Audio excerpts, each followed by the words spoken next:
Hello there. Welcome back to Mid-Afternoons with Us, podcast number 9. We are going to talk about the very complex and deliciously intriguing topic of sharing.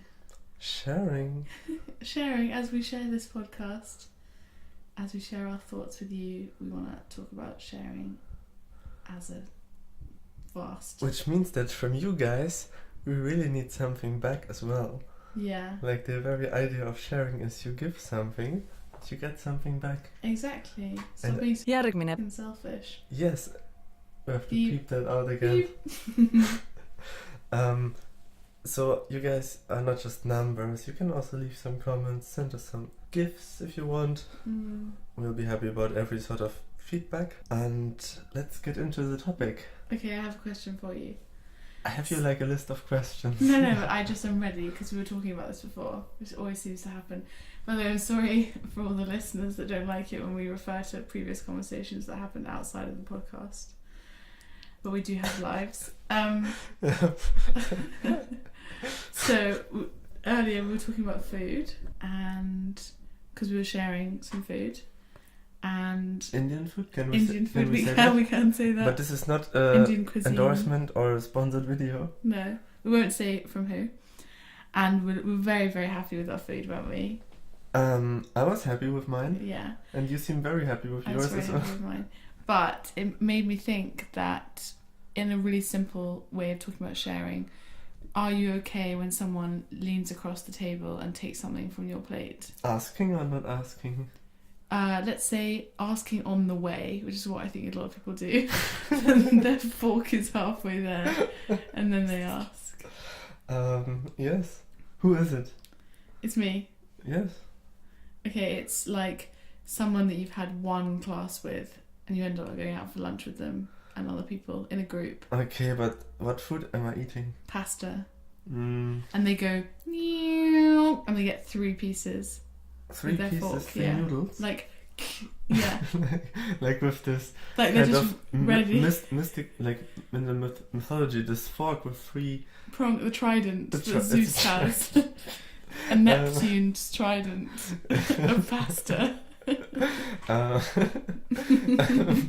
I think, well, I'm more like, I would say like, oh, it doesn't matter, like, money is nothing for me, take what you want and give nothing back. Yeah. But then I would, like, behind his or her back, I would start talking badly. But what if you didn't say anything? What would you be thinking? Either How dare you? you're really hungry, man.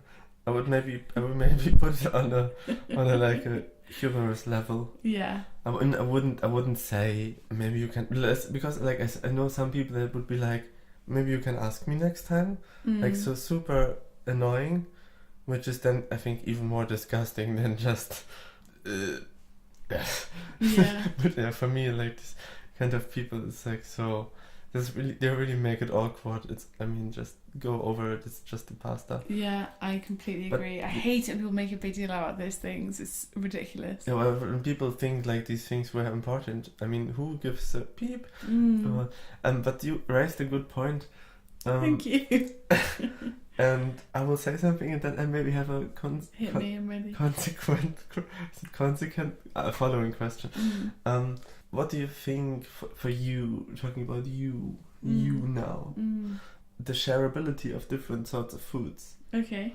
Which is for you the most shareable food, and which is a food you never ever want to share because it's just not possible? I actually would answer this, but For me? What were you going to say? I would probably say, no, just tell me, like, what do you No, I want to think? hear what you think first, and then I'll say. You would probably say, like, French fries is very shareable, Yeah. whereas, like, a soup is not. Yeah? I was going to say that everything is shareable to a certain degree, but like a cup of coffee, a smoothie, or soup. Never seen that someone shared a cup of coffee. Yeah, exactly. So it's anything that seems to be like exotic, rare, or that actually not exactly rare, but is particularly like special in that moment. So like if I have a ritual where when I'm hungover I go out and buy a bottle of fizzy water, green grapes and dark chocolate, or crisps, and if I came back and like sat on my table or at my sofa with grapes, and then I went to the loo and I came back 5 minutes later and they'd all been eaten, I'd be furious. Whereas if I went out, if I made like a big thing of, I don't know, veggie, like bolognese or something, and I came back and it was all gone, I wouldn't care because it's just like a pasta dish. But those grapes in that moment are so significant for me. And it's the same where if I make a perfect cup of tea and then someone's like, oh, sorry, I drank it, I would be fuming. And But then the only time in this apartment that I've lived in for the last like year that I've ever been annoyed about people taking my food, it's never really happened, but I've never cared. And then my flatmate, who's amazing, if you listen to this podcast, he didn't realise that the coffee that I had, my mum had sent all the way from Somerset in England. Yes. And it's very special coffee made by some people that we know. And so he was drinking it. And at the end of the week, I was like, have you been drinking that coffee? And he was like, yeah. And I was so upset. But I just had to deal with it and just be like, it's fine. It's fine. Do you know, like, sometimes, like, I was once eating sushi at home and I was taking the expensive soy from my flatmate. And he said, you could have asked, or you could have taken the cheap one. I just didn't know which one is the cheap one, which one is the expensive one. And then I used, like, a bit of this, and the rest I just pulled away. Because it was, like, too much for the food I had, and I couldn't pull it back in the bottle. This is even more frustrating when people take something without asking, or you give them something, and then they're not finishing it, and then throwing it away or doing something. Yeah, at least use it all up. Yeah, and then there's also this shareability, which is only going one way. So there might be people eating from your plate, but you never ever want to eat. But that's the thing, like, I don't typically really eat from people's plates, but I'm absolutely okay with people doing it to mine. Yeah, but the only person I do it to is my mum, because I know that there are certain things she won't eat that I will. So, for example, shout out, guys, for the mother. The other day when we were eating together, we both got the same salad, and it happened to have like grapes and watermelon in it. And for her, the idea of mixing like a salad with fruit is just wrong. And I knew that she wouldn't eat her grapes, so I ate them before she even started eating her salad. Yeah. But I think that's just about like deep knowledge. Was it fine for her? Yeah, she like would have expected it. Or maybe she just behaved like normally, but inside No. it was like... It's standard. Okay. No, I just forgot what I wanted to say. Okay, but let's move on from food, though. Yeah. What do you think about the idea of certain people are quite private with things that like happen to them, even things that aren't too not too like serious, but this idea of like sharing, the more you share, the more that you get close to someone, and the more that you share, the more people trust you because they have a fully rounded understanding of you as a person. Isn't it what we talked about in the Secrets podcast? No, this is like Isn't the it idea exactly of like the same question? some people think that if they go home and they go on a date with someone, then the next day when they come into university they have to tell everyone all about it from start to finish, and other people don't feel they have to and also wouldn't. Where do you fall in the spectrum there? Well, definitely in the spectrum of the one that is never ever gonna say shit. Really? Yeah. I will say some things, but only to like some certain people where these people have always been like 3 or 4 of my friends, and I will tell them everything if they want to know.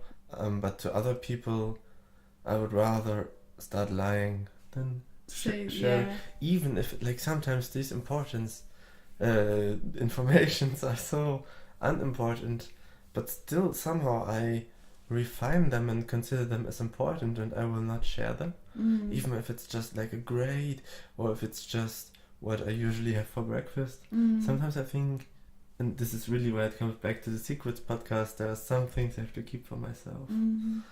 Interesting. But so you don't think that there's a pressure, or maybe you do but you don't care, or like a pressure to share stuff, and then that's how you get closer to people?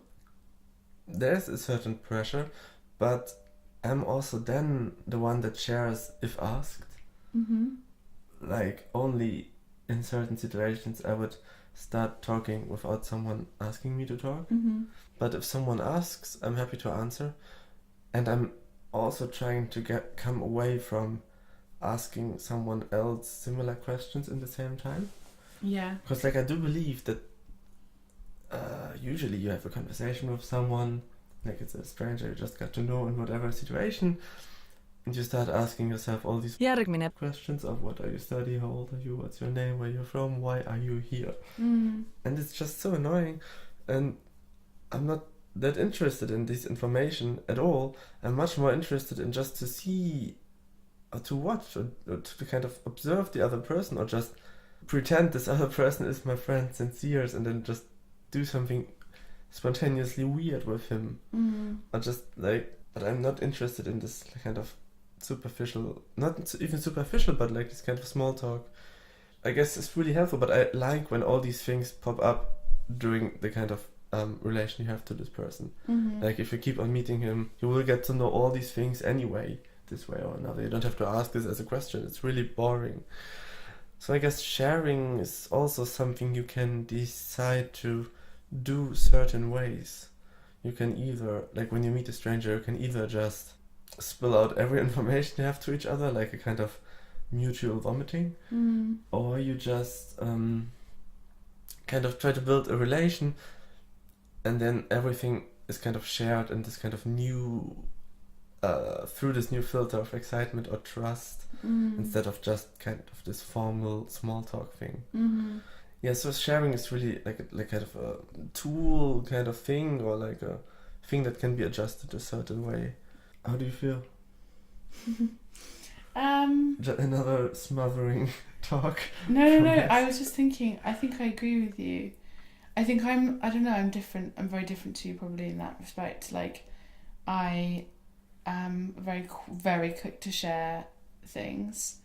And I think I'm hyper aware of like how it creates trust. But you wouldn't like tell me where have you studied. Like it wouldn't be this information. You would share me rather who was your first love, or what's that's like something interesting. Like important and like heavy emotional things I'll share immediately. I think I'm aware of how it makes people feel comfortable when you share things. I'm always happy to be the first one to share. But then equally, I think more and more as I maybe get older, I like having things that I'm not sharing, that I keep to myself, or I like to have certain friends who I share everything with and certain ones that I don't. But I think also really interesting when you first meet people, especially in the last year, that I've been constantly having first meetings, more than usual. And it's interesting how in some situations you don't really need to ever talk about like the gossipy, like interesting, gooey stuff, and you can still have a great time with someone. But with other people, as you say, you do kind of just get together and it all just feels quite like overwhelming, and you just like you want to know as much about that person as possible, and vice versa. Yeah. I like that though. I like the idea that you have like these phases with new relationships where you just spend like however long days and days just being like, what do you think about this? What's your favourite this? Like it's really beautiful time. Yeah, and I guess, I mean, it sounded pretty harsh before, but if someone tells you something about their life, whatever information, you should be kind of grateful, I guess. Yeah. Good that I mentioned it, the word time, because I was just thinking that as of now we have always used the word sharing considering us in relation to something else. Like us in relation to food, us in relation to other people.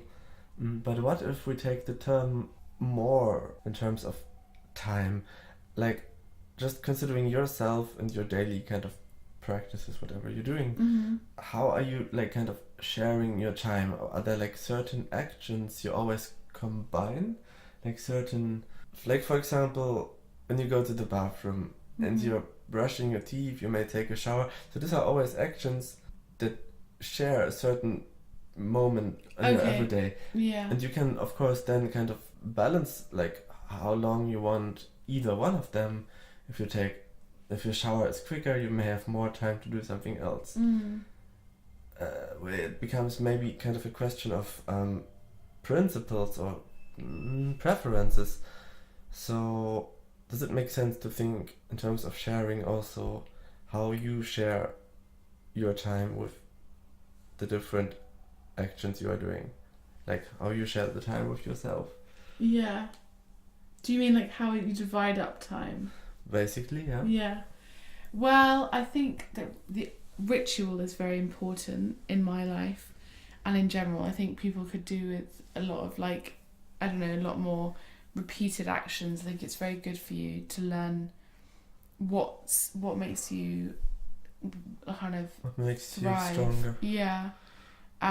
So I have rituals and I have like, yeah, that I guess I choose to share my time in the sense that I'm aware I need to have different, almost like different Lego building blocks to make up the day. Like, you know, you get taught about food groups when you're young, and it's like carbohydrates, fats, Food proteins. groups? Yeah. Who tells you about food groups? When you're in biology class or something, it's like, here are the food groups, you need to have them every day. I like to share my time in that way. So I think, well, if I get up in the morning and I go to the gym and then I come back and I have a smoothie that's full of really good stuff, that's like a block of like looking after yourself block. Yeah. And then if I wake up in the morning and I don't go to the gym and I don't have a smoothie, then I've not put in that looking after yourself, making yourself shine block. Yeah. So I have to try and fit it in somewhere later. Yes. And yes, if I yes. don't, that's okay, of Yeah. course, and it happens. But it will mean that when I go to sleep, I'll probably be itching, or I won't be able to sleep as well, or I'll wake up the next morning and feel less likely to go to the gym.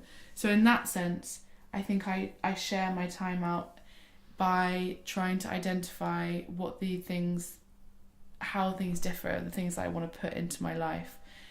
And someone once said to me, you have to be able to divide things into what gives you life and what takes away life. Yeah. So it's a lot of self-responsibility, and Yeah.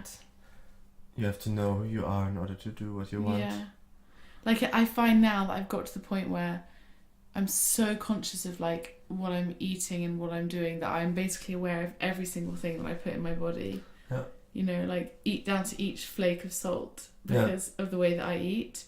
And I think I like to try and I also like to be messy and have fun and go crazy, but without having like that awareness, then I think I'd go a bit mad. Question for you. Hit me. Can you, like the term sharing, what's the synonym for you? Is the synonym rather dividing, or is the synonym maybe distributing? Yeah, sharing, Right. distributing, dividing, they all work. Yeah. Do you want me to pick one? I wanted you to pick one. Distributing. Just like kind of as a intuitive initial reaction. Yeah, distributing. Distributing between what? Well, it could be between various different Or places, what people, what are you times. distributing? Oh, Or what is distributed in? but it could be anything, like all the stuff that we talked about, like facts, actions, food, Yeah. time, Can you- love, Yeah. attention. Yeah, but then time is so interesting because distributing time is like kind of a paradox, I guess. Yeah, You can't do anything with the time. but I love the idea that it's yours to distribute. That I really like Yeah. that. So you just like kind of alter your perception of. Yeah, which is Um, important, I think, because people really often feel as though they're ruled by time, and that it's something that's like completely out of control. Whereas obviously, like time is just a concept. Yeah. Maybe we talk about time one day. I still want to get rid of this We need to- one great we need to quote, go on quote to I the had. teas. One last thing: sharing is caring. Yeah, you never heard that before. I heard that before as like a kind of a postcard thing you would read Oh. in a slutty barn Brighton somewhere. Or Why is you surprised when I said it? why I surprised? Was you Was you surprised? Was you surprised? I wasn't. You weren't. Did I look surprised? Yeah. You Maybe it looked was as a though you trick. couldn't believe it just come out of my mouth. No, no, that sounds so mean. No, I heard it before, but maybe I thought it's some kind of stupid German English, but apparently it's a saying in English as It well. is. Does it make sense? Sharing you? is caring. Yeah. Absolutely. Caring is sharing as well? Yeah. Absolutely. I mean, people use it in a very like bumper sticker ish way. Yeah. But I think it is very, very true. Sharing is caring. Yeah, it's like a perfect trifecta. Is it trifecta the word? When you have- Triptych. No, something trifecta. Trifecta of three things. 3 things, Yeah. and these 3 things constitute something else. Yeah. Well, just like sharing is caring, it's sharing, caring is caring, sharing, and so on. It's an interesting concept. Sharing is definitely caring, guys, but it's not the only way of caring, and there's not only one way of sharing. Absolutely. So Well Giving- put. telling information to your friend is one way of sharing, but it's not the only one. Mm-hmm. Maybe you are more the person that shares information via emotions or absence, special presence, eyesight, something. Friends, even if the kind of friends around you do not recognize this way of sharing, then don't give them fault for that openness and talk about it. And kind of Everyone's different. everyone is different, and everyone is beautiful. Always. And also in class, if you are not the kind of person that likes to talk a lot or is even able to talk a lot, there are always different formats of sharing your ideas. And I think especially the digital kind of revolution has released a lot of new modes of expressions for people where informations are easily shared online but very difficult in real life. And this, I guess, this kind of whole thing is shifting, but I'm definitely not the one who is negative about it. No, definitely not. I'm always pro progress, and if something is like going to worry you about it, I don't, because it's like something that you should just try to make the best out of it, because you can't stop it either way. Making progress is a very human thing to do. Final words from your side. I don't have any final words. Then that's a Those wrap. are my final words. That's I a don't have wrap any. here. Thanks for listening, guys. Thank you. And we will hear us next time with another interesting topic. I think We do know what it is, we do but now know. I've forgotten We do know. what it's going to be. We do know. Yeah. The one we said before and didn't want to do now, but still want to do. No. The one that begins with a T for Talon. Which I mentioned in this podcast. Yeah. So the audience also. Oh, they already know. Time. Beep. Okay. Have a great day, guys. Stay electric and Always. bye. Peace out. Bye.